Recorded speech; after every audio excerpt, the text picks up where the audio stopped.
Panorama 95 apresenta Por Dentro dos Seus Direitos.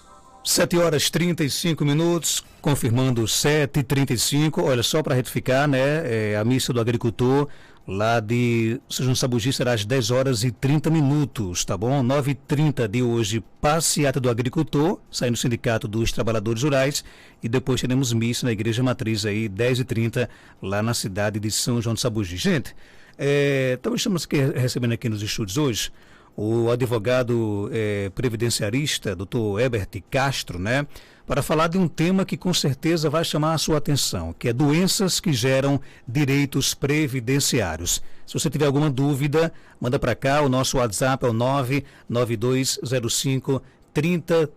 Doutor Herbert, bom dia, seja bem-vindo aqui ao nosso programa. Bom dia, meu amigo, bom dia à grande audiência que você tem, a todos que estão ouvindo, né, da 95, essa grande audiência que você tem realmente. E é uma satisfação estar aqui participando, tirando algumas dúvidas, né? Agradeço aqui a oportunidade para a gente poder trazer um serviço público à população de esclarecimento, né? A gente que está vendo aí realmente muitas dúvidas surgirem nessa área ao longo do tempo, e ainda mais com as mudanças que a gente viu no nosso sistema previdenciário de uns anos para cá. Realmente tem ocasionado muita confusão, né? O INSS passou por situações muito complicadas ao longo desse período todo, mas ainda no período de pandemia, né? Então a gente está vendo muita confusão realmente nessa área, e a gente está aqui disposto a trazer aqui alguns esclarecimentos, né? A trazer elucidar algumas dúvidas aqui. Então, nem toda doença dá direito a você, por exemplo, ter um auxílio previdenciário? Não. Uma dúvida frequente nas pessoas é saber quais doenças poderiam ensejar esse direito, né? As pessoas têm muita dúvida, por exemplo, autismo, esquizofrenia, hérnia de disco, né? Doença de Chagas, depressão, né? Todas essas doenças as pessoas perguntam muito, né? Quais são as que realmente vai dar direito a uma aposentadoria? E é importante a gente esclarecer de pronto que existe uma grande diferença entre aposentadorias por invalidez, né? Auxílio-doença e o amparo assistencial, que é aquele benefício que não tem 13º. As pessoas confundem muito, né? As aposentadorias, né, normalmente são destinadas às pessoas que contribuem, aquelas que pagam de fato o INSS. Então, assim, muitas pessoas querem ter direito a benefício por doença e não estão contribuindo. Então, às vezes elas querem começar a pagar o INSS já estando doentes, né? Então, a primeira orientação e esclarecimento que a gente passa é que as pessoas devem estar saudáveis quando começam a pagar o INSS. É mais ou menos assim, fazendo uma analogia a fazer um seguro de um carro, por exemplo. Você tem que fazer o seguro de um carro ele estando intacto, né? Então, caso aconteça alguma coisa após aquilo ali, é que você tem direito a algum benefício. Então, nós vamos adoecer para poder pagar o INSS, né? Esse é o primeiro erro das pessoas. Elas adoecem primeiro para querer começar a contribuir. Então, isso aí é o primeiro erro delas. É por isso que a gente sempre diz às pessoas que, quando elas começarem a pensar em contribuir, antes de tudo, ela procura advogado, né? Ele é o primeiro profissional a se procurar. A gente sabe que tem um belo trabalho das assistentes sociais, dos CRAs, enfim, de todos os outros, mas o primeiro profissional deve ser o advogado.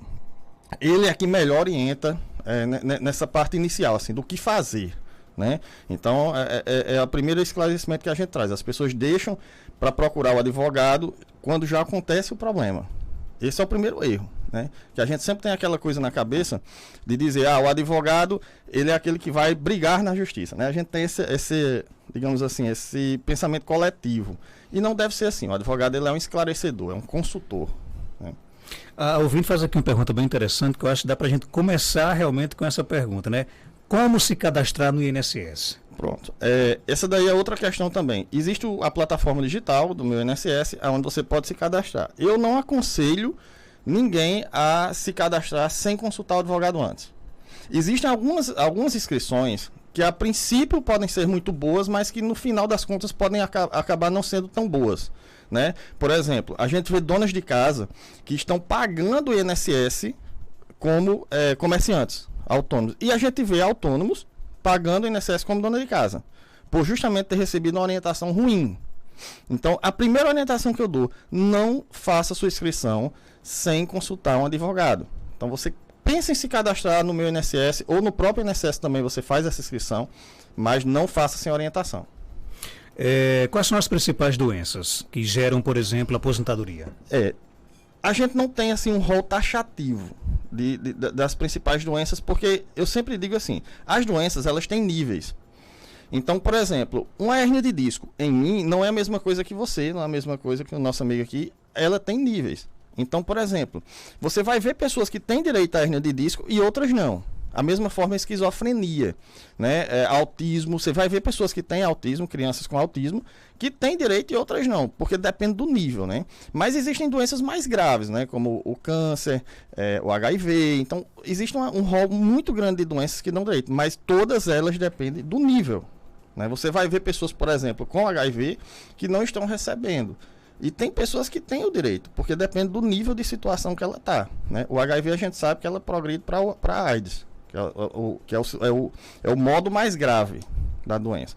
Então essas pessoas passam a ter o direito. A mesma coisa o autismo. O autismo tem pessoas que têm um autismo mais leve, né? Que existe até um tipo que a gente chama de Asperger, que é um mais leve sintoma do autismo. Esses normalmente não têm direito. Mas alguns outros graus de autismo já passam a ter direito, dependendo também da renda da casa. Tem esse outro detalhe. Outra pergunta aqui, minha filha foi diagnosticada com síndrome miotônica de Steiner, é esse mesmo nome? E ela foi para a primeira consulta, o médico deu laudo com o CID, gostaria de saber se ela pode dar entrada no benefício BPC só com o laudo médico. Eu não aconselharia só com o laudo médico, porque quando se trata de criança, eu imagino que ela falou, e minha filha talvez seja uma menor de idade.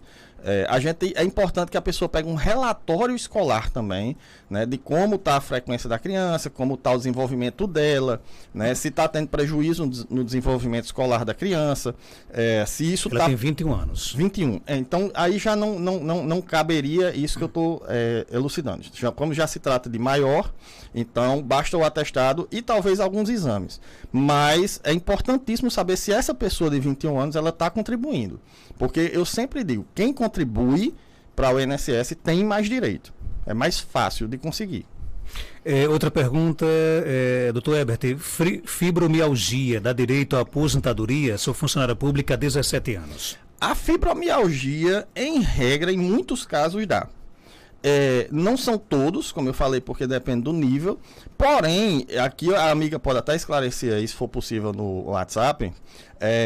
Geralmente eu percebo como advogado, eu trabalho em toda a região do Rio Grande do Norte, né? A gente, graças a Deus, nós temos várias filiais aqui do nosso escritório ao longo do Rio Grande do Norte. E pela minha experiência que eu vejo, aonde eu atendo, a fibromialgia, eu percebo que ela é associada muito com a depressão, né? Então, a depressão, ela sempre que eu atendo alguém com fibromialgia, tem essa associação com depressão.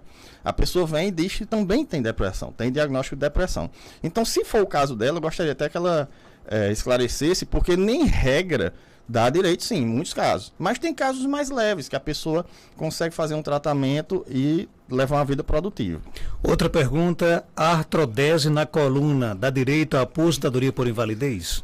Pronto. É outro caso de degeneração, né? De degeneração, às vezes da lombar, da cervical, da torácica, que em muitos casos dá, dependendo da profissão também. Então, por exemplo, imagina uma doença dessa numa pessoa que é pedreiro, né? Ela já tem uma sintomatologia associada à profissão, aonde ela vai ficar realmente incapacitada de carregar peso, de subir escadas, de subir a altitudes, ir para a parte alta, trabalhar em edifícios. Mas uma situação dessa, por exemplo, no advogado, já é uma situação mais, digamos assim, possível de se trabalhar. Então, é um caso que depende muito da profissão, esse. Do tipo de profissão que você faz, se é uma profissão que você trabalha com um serviço pesado ou se é uma profissão que você trabalha com serviço mais leve. Às vezes a situação é tão grave que para aquelas pessoas que trabalham numa situação mais leve também se torna incapacitante. Por exemplo, comunicador, né?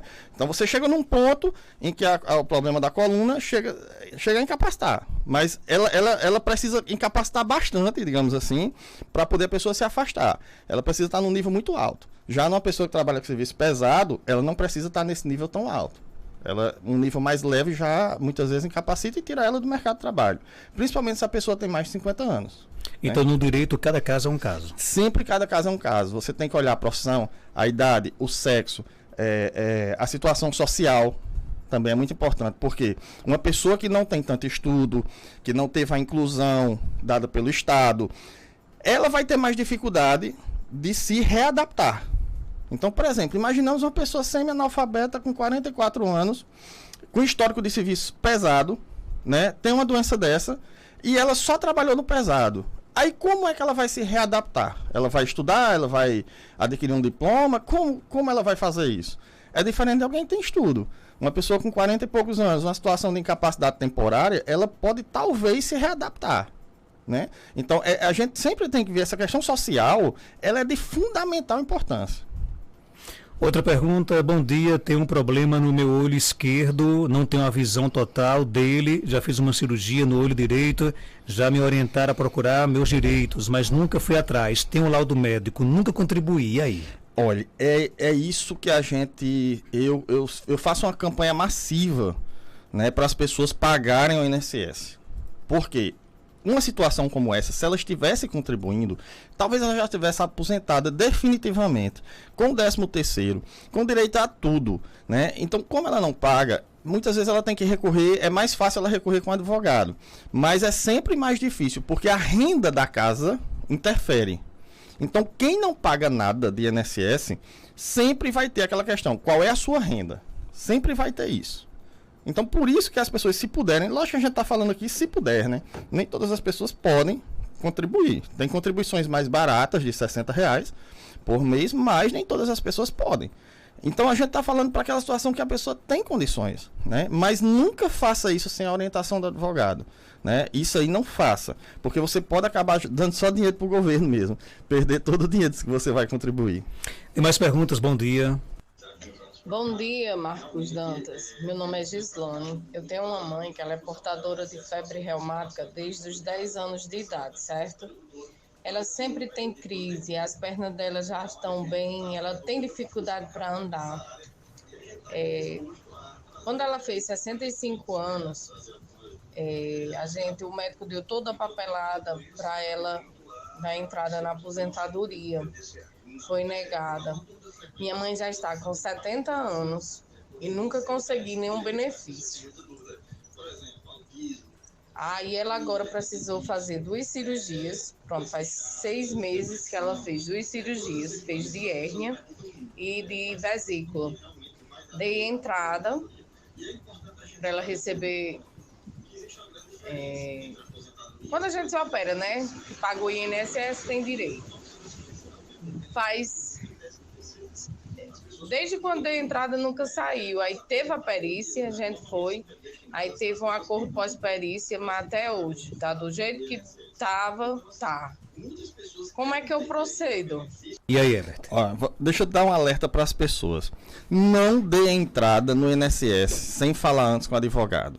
Isso é fundamental. Não deem entrada no INSS sem antes falar com o advogado. Você tem que ser o primeiro profissional a procurar o advogado.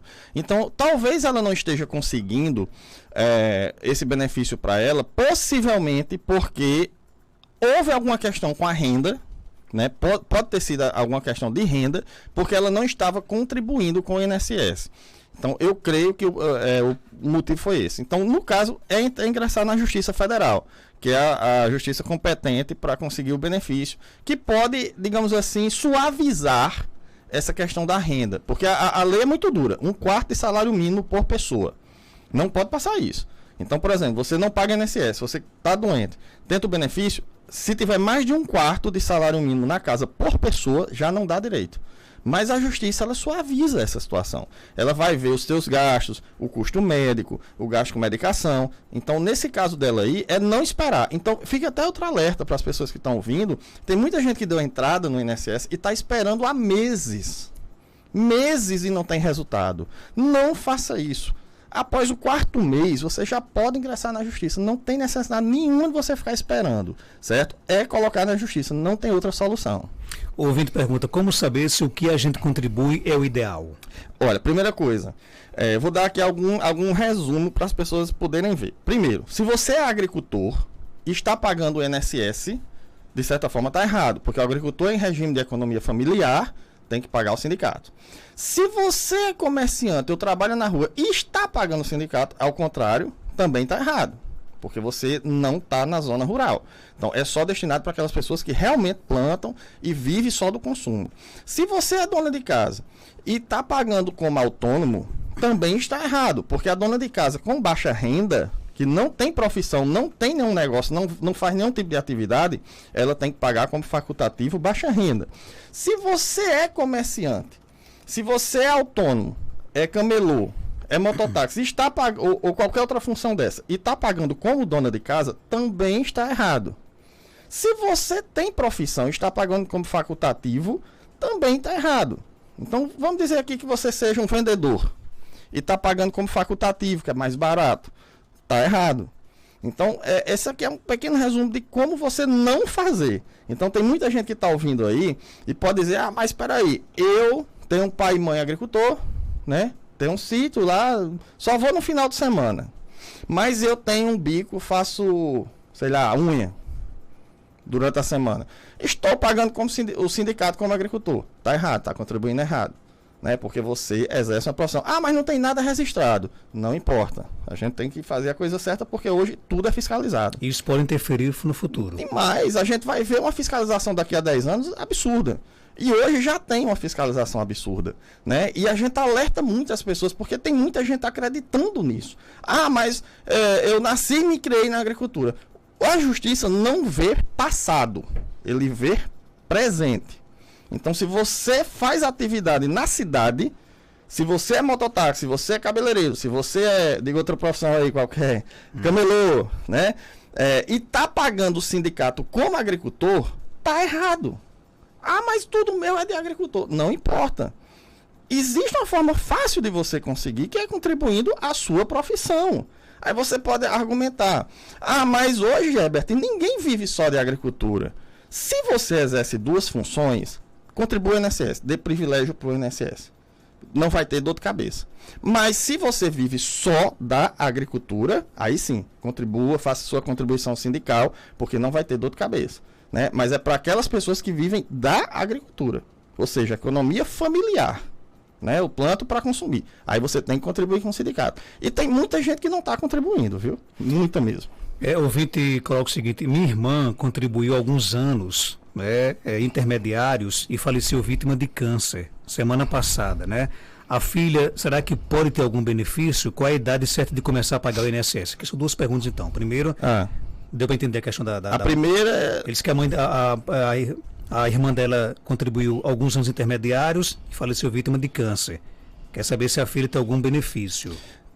Veja, se a filha for maior de idade, normalmente ela não teria direito à pensão. A não ser que a filha seja incapaz. Uma pessoa, por exemplo, algum transtorno psicológico, mental. Mas se a filha for menor de idade e a mãe estava contribuindo, ela vai ter direito. Só que tem um detalhe. Toda doença, toda contribuição, ela tem um tempo mínimo que chama de carência. Então, a mãe tem que ter contribuído esse tempo mínimo. Existem algumas doenças que não exigem esse tempo mínimo, e câncer é uma delas. Não exige esse tempo mínimo. A outra pergunta eu esqueci qual foi. Qual é a idade certa para começar a pagar o INSS? Olha, não tem idade certa. É assim que você começa a trabalhar. Assim que você entra no mercado de trabalho, você deve começar. Desde cedo, desde logo. A gente viu que a reforma aumentou muito o tempo de contribuição. Então, não espere. Assim que você já ficou maior de idade, já entrou, como se diz no popular, engrossou o pescoço, começa a pagar o INSS. Mais perguntas. Minha mãe tem um problema na coluna que não consegue trabalhar. Ela tem direito à aposentadoria? Ela tem um osso trincado na coluna. É muito comum a hérnia de disco, dorsalgia, né, a lombalgia, a dor lombar baixa. É mais fácil de conseguir para quem está pagando INSS. As pessoas que não pagam, podem conseguir? Pode. Mas você vai precisar de uma quantidade de exames absurda para conseguir. Então, por exemplo, quem não está pagando nada de INSS vai ter que fazer uma ressonância, muitas vezes duas ressonâncias, que é a cervical e lombar. Vai ter que fazer um exame complementar chamado eletroneuromiografia, que não tem CAICO. Hoje em dia a gente recomenda que as pessoas façam essa eletroneuromiografia. Vai precisar de um laudo médico. Então, as pessoas que contribuem não tem tanta exigência de exame, porque qualquer tempo que a justiça der, 3 meses, 6 meses, um ano, ela fica. Já quem não contribui, precisa de 2 anos de afastamento para conseguir. Então você veja a diferença como é grande. Outra pergunta: espondilite anquilosante dá direito a receber benefício? Espondilite anquilosante é o que eu tenho. Então pronto. Dói pra caramba. Dá direito a receber benefício? Em muitas profissões dá, porque existem os níveis. Eu tenho um grau moderado de espondilite e tenho tendinite também nos 2 cotovelos. Mas dependendo do grau e da profissão que a pessoa exerça, pode dar. Né? Recentemente eu consegui um benefício para uma pessoa que era pintor. Então, devido à profissão dele, isso aí realmente limita muito a pessoa. Ela, quando faz muito movimento repetitivo, acredito que ela trabalhava com movimento repetitivo. Com certeza. Ela se afastou, definitivamente, inclusive, com essa doença. Sou contribuinte, tenho artrite reumatoide e vivo em crise atracando as mãos e sou manicure. Qual é o meu direito? Manicure que atraca as mãos. Vamos lá. Ela pode ter também um negócio chamado síndrome do túnel do carpo. Né? Talvez ela nem saiba que tem isso, porque ela não foi orientada a fazer o exame certo. Na grande maioria das vezes, as pessoas não conseguem o benefício por não ter uma orientação médica completa para aquela doença. Então, a gente que é advogado nessa área até tem que dar um pouquinho de médico também. Então, a gente tem que estudar essa área. Né? Então, possivelmente, ela tem isso. Ela pode ter direito. Agora, eu esclareço a todas as pessoas que são manicures, costureiras, principalmente. Quase todas têm esse problema na mão. Ela tem dormência, formigamento. Se elas estiverem contribuindo, vai ser bem mais fácil. Que no caso dela aqui então, né? Agora, muitas vezes elas não contribuem. Sabe por que muitas vezes não contribuem? O medo de perder o Auxílio Brasil. O Auxílio Brasil, ele foi uma faca de 2 gumes. Por quê? Assim como o Bolsa Família, apenas muda o nome. Porque muita gente tem medo de pagar o INSS para não perder ele. Talvez se essas pessoas tivessem uma orientação de qualidade de como fazer essa contribuição e não perder isso, elas hoje todas estavam contribuindo. Quer dizer que ela pode pagar o INSS sem perder o auxílio? Pode. Agora, tem que ter cuidado com o tipo de inscrição que você faz. Porque se você fizer a inscrição errada, não, vou lá, eu recebo o Auxílio Brasil, vou pagar como autônomo, perde o Auxílio Brasil.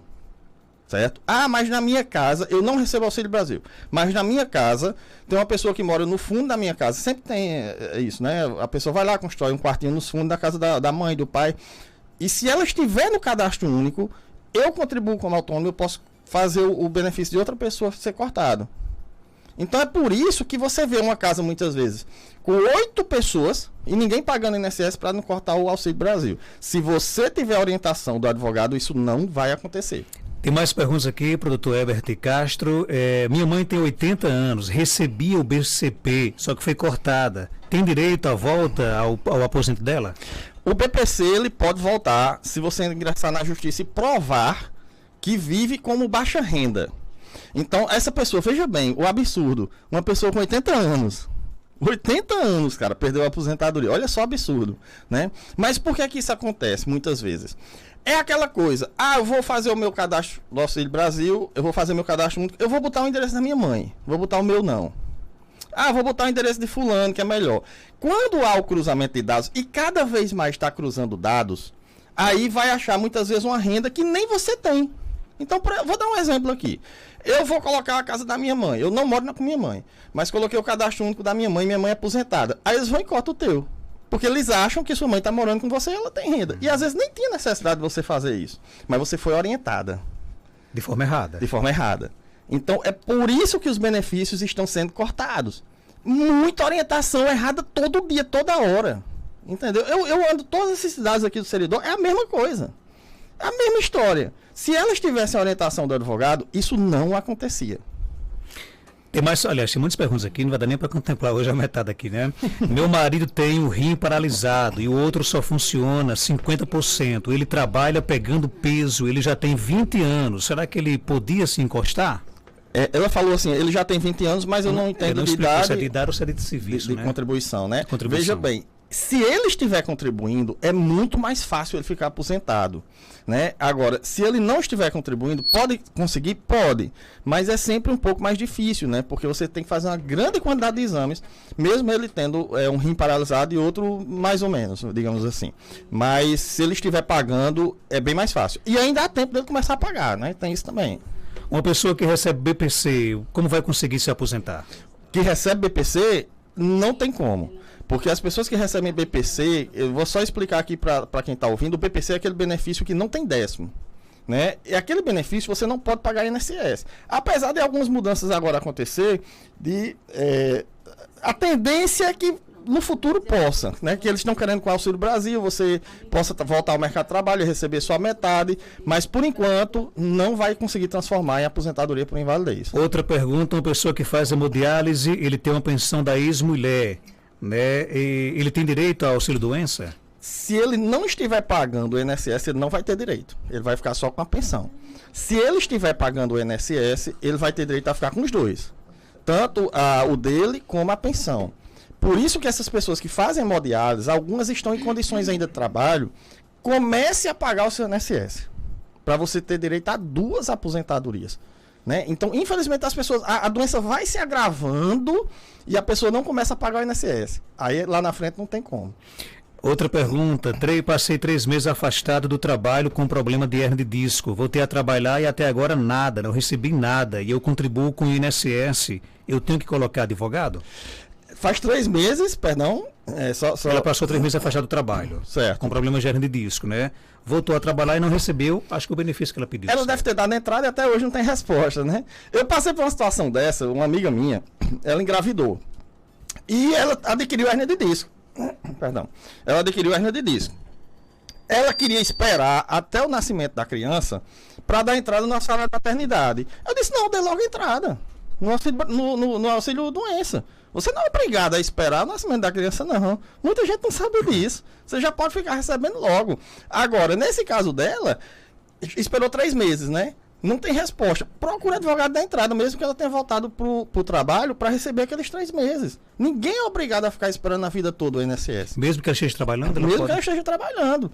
Porque hoje já tem decisões do STJ no sentido de que, além de você ter direito aos atrasados, mesmo você tendo contribuído, você também pode resgatar aquele período que você ficou afastado, mesmo tendo voltado ao trabalho. Então, pode sim. Esquizofrenia aposenta? Esquizofrenia é um assunto polêmico. Tem pessoas que têm esquizofrenia que levam uma vida completamente normal, né? Então, tem pessoas que não.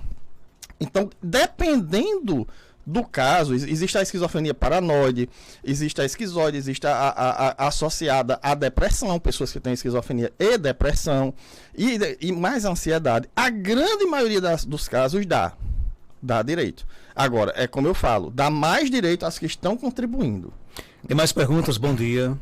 Jantas. Eu trabalhava de carteira assinada, contribuí por 16 anos, carteira assinada, e saí do meu emprego. Aí hoje eu sobrevivo, trabalho vendendo lanche. Eu faço lanche em casa e vendo na rua, no comércio. Qual a melhor forma de eu contribuir? De eu continuar contribuindo para o INSS?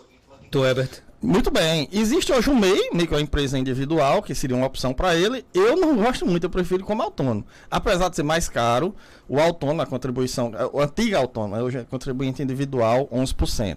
Ela é mais fácil você fazer, é mais fácil você parar de pagar. Eu acho ela mais, digamos assim, interessante, como autônomo. Mas existe a opção do MEI, né, microempresa individual. É outra opção que ele poderia fazer. Tem mais perguntas aqui, né? Eu moro sozinha, posso fazer o cadastro no Auxílio Brasil? Pode sim, tranquilamente, ela pode fazer o cadastro, pode inclusive pagar o INSS, né? Mesmo morando só e recebendo o Auxílio Brasil, que eu aconselho. Né? É bom a gente estar tendo essa oportunidade aqui que você está nos dando para explicar para as pessoas. Existem milhares de pessoas que estão sem pagar nada. Milhares de pessoas. Né? Imagine o quanto isso traria de benéfico para a Previdência se todas começassem a pagar aquelas que podem. Né? O quanto melhoraria a Previdência e a própria vida delas. Né? Então, é muito bom esse espaço para a gente poder estar trazendo essa alerta para as pessoas. Pago INSS há 38 anos, tenho 62 anos e ainda faço hemodiálise. Já tenho o direito de me aposentar? Com certeza. Já passou do tempo. Olha como notícia boa, então, né? Já passou do tempo. Olha só, o cara com 62 anos. Né? Esse cara precisa estar trabalhando, fazendo hemodiálise. 38 anos que paga INSS. Não tem nem o que discutir. Por que não se aposentou ainda? Rapaz, muitos não sabem nem que tem esse direito. Muitos, por insistência de querer continuar trabalhando. E muitos porque realmente não foram orientados, né? Mas ele já era para estar aposentado há muito tempo. Por invalidez, ele já era para ter dado a entrada. Né? Para você ter uma noção, uma pessoa com um ano de contribuição, um ano só, ela já pode se aposentar? Imagina 38. Imagina, né? 38. Sou divorciada. Aliás, só para complementar, então, no caso, o que é que ele faz, então? Tem procura orientação? Sempre procura advogado, sempre. Ele não dê entrada sem orientação de advogado. Até na aposentadoria? Sim, qualquer coisa que você faça. Não dê entrada sem advogado. Sabe por que eu digo isso? Eu tive um caso que a pessoa deu entrada no INSS. Ele foi esperto e não tirou o primeiro pagamento, porque ele suspeitou que o valor da aposentadoria estava errado. Nos procurou e quando a gente fez o cálculo, que a gente faz esse serviço de cálculo também, para saber se o valor da tua aposentadoria está correta. A gente viu que o dinheiro dele era para ser muito mais. R$500 a mais na aposentadoria. Ele não tirou o primeiro pagamento, nos procurou, a gente fez o cálculo e quando a gente deu entrada lá pedindo a correção, o INSS corrigiu. E aí ele hoje está aposentado com um valor bem maior. Então, por isso que eu digo, não dê entrada sem orientação de advogado, nunca. Sou divorciada, pago o INSS como segurada especial do meu cadastro. É só eu, pois tenho 2 filhos, mas eles não moram comigo. É correto isso? Ficou um pouco dúbio, porque ela disse assim, eu pago como segurado especial, foi isso? Eu pago o INSS como segurado especial. No meu cadastro, é só eu, pois tenho 2 filhos, mas eles não moram comigo. Veja, ela, pelo que ela falou, ela já tem um benefício, né? E ela diz que paga como segurado especial. Eu subentendo aqui que é como agricultor, porque segurado especial é o agricultor, né? Então, se ela paga como agricultor e ela já recebe uma pensão, não tem problema, desde que ela seja realmente agricultora. Se ela está contribuindo e não é, eu não aconselho. Não é aquela coisa que a gente falou aqui, mas eu tenho pai e mãe, nasci na agricultura, não quer dizer que você é. Então, por isso que é a orientação correta. Agora, segurado especial, pode ser que ela esteja falando de outra coisa, né? Mas, normalmente, quando se fala de segurado especial, é referente a agricultor. Então, talvez seja isso. Se ela tiver, não tem problema. Gente, eu quero aqui pedir desculpa aqui aos nossos ouvintes, porque eu sei que as pessoas quando mandam pergunta para a rádio, o que é que a pergunta serve? Porque são muitas perguntas, infelizmente, não vai dar tempo aqui responder todas. Eu quero até convidar aqui para que o doutor Herbert volte aqui para falar sobre... tentar responder essas perguntas, porque é impressionante o quanto, quando se fala em benefício, aposentadoria, surgem dúvidas, né? A gente até brincar aqui no ar. As perguntas não se esgotam. Não, né? não se esgotam. E às vezes, doutor Herbert, a gente passa a impressão de que o INSS é o grande vilão. Né? Você acha que muitas vezes as pessoas não têm informações corretas, por exemplo, de como realmente procurar o INSS? Exato. Eu não coloco o INSS como o grande vilão, mas a falta de informação. Isso é o grande vilão. As pessoas não terem o acesso à informação. Então, por exemplo, alguns anos atrás, quando surgiu aquela contribuição dona de casa, eu fui um crítico ferrenho daquela contribuição. Por quê? Não que eu não gostava da contribuição ou do projeto de lei, mas porque as pessoas não tinham informação daquilo ali e acabavam contribuindo como dona de casa sem ser dona de casa. E isso causou, assim, um imenso problema em um grande número de pessoas que estão pagando como dona de casa. Por quê? Porque elas não são donas de casa e muitas vezes quando elas davam entrada na justiça, que tinha fiscalização, ia lá e descobria que a pessoa fazia uma atividade. Então todo aquele pagamento era jogado na lata do lixo. Por quê? Porque as pessoas não tiveram informação. Então qual foi o vilão? Foi o projeto de lei para beneficiar? Não. Foi o INSS? Não. Foi a falta de informação. Então, o INSS está lá, mas se as pessoas não tiverem informação, elas vão continuar fazendo errado. Vão dar entrada errado, vão requerer errado, vão contribuir errado. Então, isso é o grande vilão. A falta de informação. Por isso que é tão importante essa oportunidade, porque a gente só pensa no problema quando ele acontece. Quando você tem 18 anos, 20, 22 anos, você não pensa em nada. Até sofrer um acidente. Aí pensa. Que eu atendo inúmeras viúvas hoje que não vão ter direito à pensão, nem para os filhos, porque os maridos não contribuíam por falta de orientação. Ok, então, eu não sei se a conduta permite, mas eu queria que você ficasse à vontade para deixar algum telefone de contato, alguma rede social, você fique bem à vontade, né? Onde é que as pessoas podem falar com você para tirar outras dúvidas? Eu agradeço a oportunidade, muito boa. Assim, nós temos um Instagram, né? Eu não uso o Instagram pessoal, mas tem um do escritório, que é Castro e Maciel, e tracinho, porque infelizmente como é que chama? Underline. Castro e Maciel underline. Agora muita gente escreve Marciel, não é Marciel. É Maciel tracinho. Por que eu estou divulgando esse nosso Instagram hoje? Porque hackearam ele. A gente tinha um Instagram, que infelizmente fizeram isso. Era Castro e Maciel, o Instagram antigo. E hackearam, houve um problema, perdemos muitos os seguidores, a gente está recuperando esse Instagram. né, que é Castro e Maciel tracinho, underline.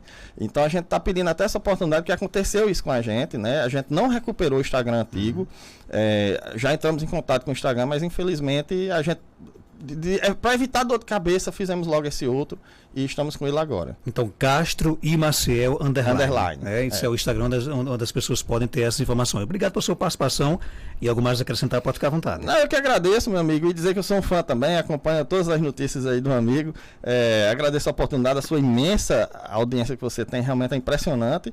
E espero que de outra oportunidade a gente possa esclarecer mais coisas, porque eu tentei ser o mais resumido possível, mas infelizmente não deu para responder todas as perguntas aqui. Né? 8h10, confirmando 8h10, falamos aqui sobre direito, doenças que geram aposentadoria, benefícios, né, com o advogado do direito previdenciário, Dr. Herbert Castro, que vai voltar aqui brevemente aqui ao nosso Panorama 95.